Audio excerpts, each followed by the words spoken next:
Hey y'all, William to Pungo Prairie, and one of my favorite things to grow in the garden besides tomatoes, peppers, and okra is eggplant. There's just so many delicious ways that you can fix it up, like cut it in strips, batter it, and deep fry it. Or like I've already showed you in another show, my world famous eggplant lasagnette. Give it a French twist, team it up with some zucchini and tomatoes, and cook up a delicious ratatouille. But I think my personal favorite is just a simple yet elegant eggplant parmigiana. Now, a lot of you folks have ordered that up in a restaurant out somewhere, but most of the time what you get is not the way they do it in Italy, and it's not the way they did it in my Italian family growing up. Now, I'm getting ready to fix up a real Italian eggplant parmigiana right here on the Pungo Prairie, and I'm going to show y'all how I do it too. So don't go nowhere, because you don't want to miss this.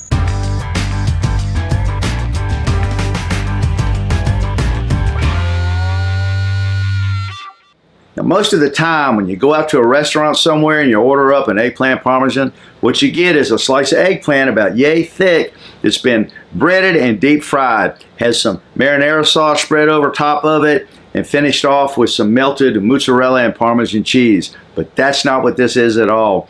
This is a deep dish casserole with thin slices of lightly floured eggplant fried in a skillet and then layered up with alternate layers of eggplant and Parmesan Reggiano cheese and the sauce. And then it's all baked in a 350-degree oven. Now let me tell you about what we got going in our eggplant parmesan. And of course, we got our fresh eggplant that we picked from the garden. We're going to need some flour that we're going to season with some salt and pepper, a little bit of egg wash, some shredded up Parmigiana Reggiano, a nice fresh pot of my homemade Pungo Prairie tomato sauce, which you can find the recipe to at pungoprairie.com. And though it's not always used in an authentic Italian eggplant parmigiana like you might find in Naples, I'm going to use some thin slices of fresh mozzarella because I like it. The first thing we're going to do is just cut the top stem off our eggplant. And then I'm going to take some of the peeling off of it. I'm going to kind of peel it diagonally because when I slice it, I would like this peeling, little bits of this peeling, to be still on my eggplant slices. Thin that one down just a little bit more. And then we're going to take and make nice thin slices, about 1/8 of an inch or so.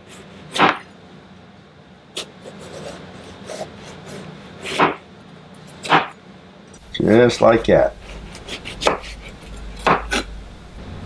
Because we don't want them too thick. Got a little bit of that peeling on a few of them. That just adds some extra flavor in there. Now when you get down to the end, you can turn it over on the cutting board, lay it down like so. Just keep your knife at a level angle and go right on through so you don't cut your hand trying to keep it standing up. Okay, we're going to take and put some of our salt in our flour here. Don't overdo it. And some fresh ground pepper. Just kind of mix that around in the flour a little bit with our salt and pepper. And then we're just going to take our slices of eggplant and roll it right in that flour, just like so. Get a nice coating on it. And take our flour slice and just lay it right on that plate like that and go on with the next one.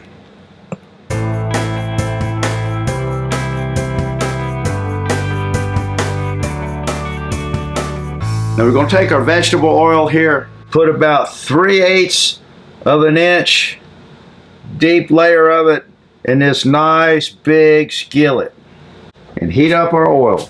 Now I know that olive oil is better for you, but the reason I'm using vegetable oil is it has a higher smoke point than the olive oil does, and it's going to last longer before it starts to burn while I'm frying up my eggplant slices. Now we're going to get our egg wash ready. Get them egg yolks and whites all whisked together up good there. And now we're just going to take our slice of eggplant that's got our light flour coating on it, dip it in our egg, They drip off a little bit and right into our hot oil. And give our eggplant slices about 1.5 minutes or so until we get a nice golden brown on that side. Flip them over.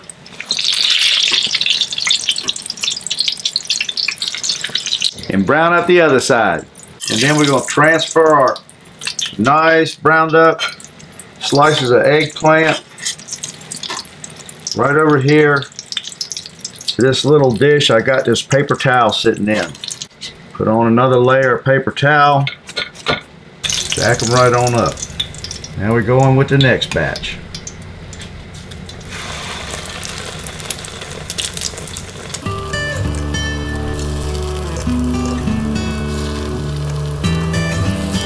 Get one more small one in there.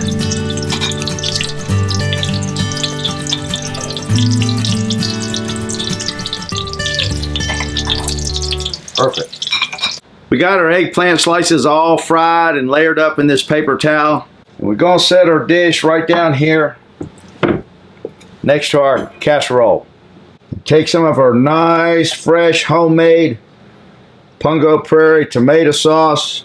Put a little bit of it right down in the bottom of our casserole dish like this. Just put a thin layer spread all the way around in there. You don't want a whole lot because we don't want our eggplant swimming in sauce. And then we're just going to take a slice of eggplant, lay it right in the bottom like so. Go on with the next one.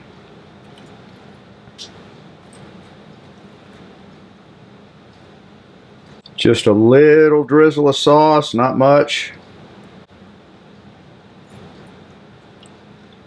Just a little bit more right here.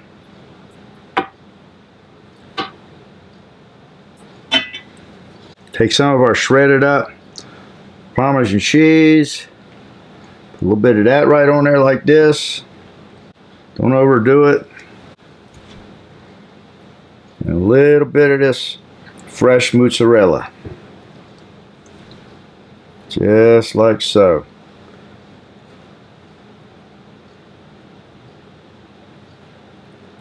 Go on with the next layer.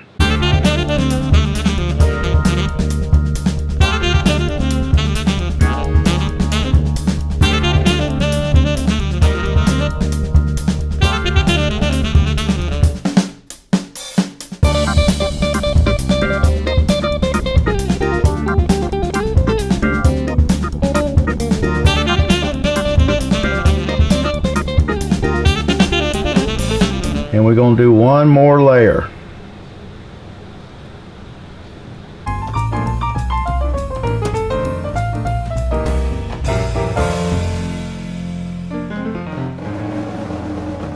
And this time, I'm going to put the mozzarella down first. And then go on with our Parmigiana Reggiana. Now that we got our eggplant all stacked up in our little casserole dish here, in she goes to the oven, which we already had preheated up to 350 degrees. Now we're just going to let our eggplant Parmigiana bake in that oven till the cheese gets all nice and bubbly, about 25-30 minutes. Okay, it's been 30 minutes.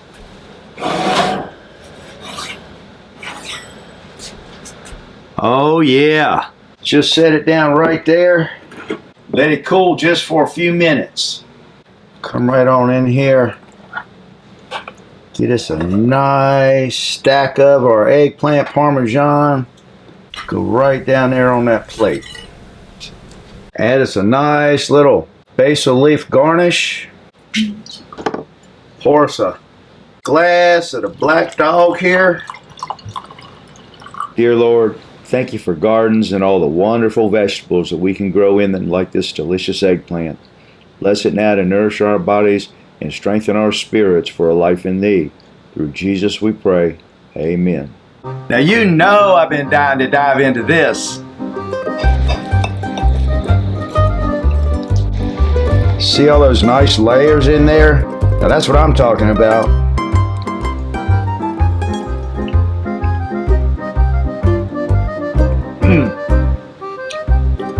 Now I'm gonna tell you something. That's some eggplant parm with some charm, and that's Italian. And that, girls and boys, is what's cooking on the Pungo Prairie.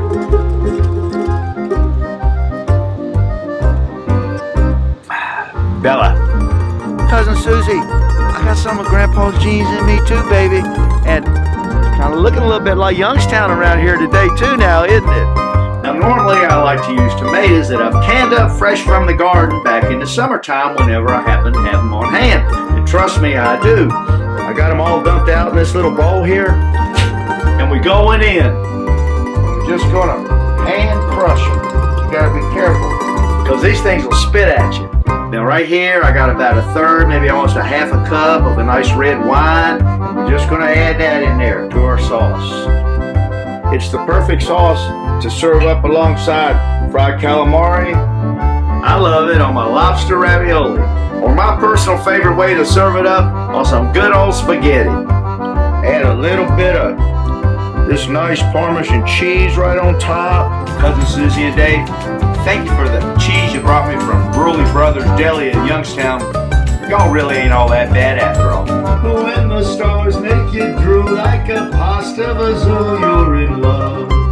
And in love is exactly what you're gonna be with my Grandpa Billette's pasta vazoo. Dear Lord, thank you for my Italian heritage, and that we live in a country of such diversity of culture and color. Now, is that pretty or what? Okay, in they go. Well, I'm gonna let them bake for about 30 to 40 minutes. Now, because my meatballs are a little bit bigger, they have to bake a little bit longer than most. Now, this is gonna be an epic platter of meatballs right here.